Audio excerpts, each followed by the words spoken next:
Main ఏంటంటే gastric అనగానే just కడుపులో మంట అనే ఉద్దేశంతోనే ఉంటామండి. దానికి కారణాలు చాలా ఉంటాయండి. గాల్ బ్లాడర్‌లో ప్రాబ్లమ్ ఉన్నా సరే, లివర్‌లో ప్రాబ్లమ్ ఉన్నా సరే, ప్యాంక్రియాస్‌లో ప్రాబ్లమ్ ఉన్నా, స్టమక్‌లో ప్రాబ్లమ్ ఉన్నా ఈ 4 కారణాల వలన కూడా సేమ్ గ్యాస్ట్రిక్ లాగా మనకి ఆ లక్షణాలు వస్తుంటాయండి. కానీ మనం డయాగ్నోస్ చేసుకోవడానికి దేని సమస్య దానికే ట్రీట్మెంట్ వేరేగా కూడా తీసుకోవాలండి. గ్యాస్ట్రిక్ అనేది మన పొట్టలో వచ్చే ఈ గ్యాస్ట్రిక్ ఏంటంటే కడుపులో మంటలా వస్తుంది.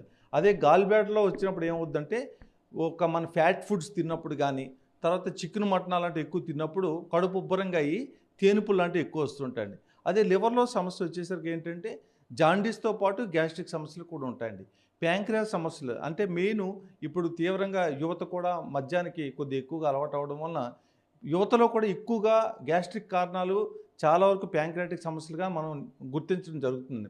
దానికి మెయిన్ కారణం ఏంటంటే ఓన్లీ స్మోకింగ్ అండ్ ఈ ఆల్కహాల్ తీసుకోవడమే మెయిన్ కారణాలండి.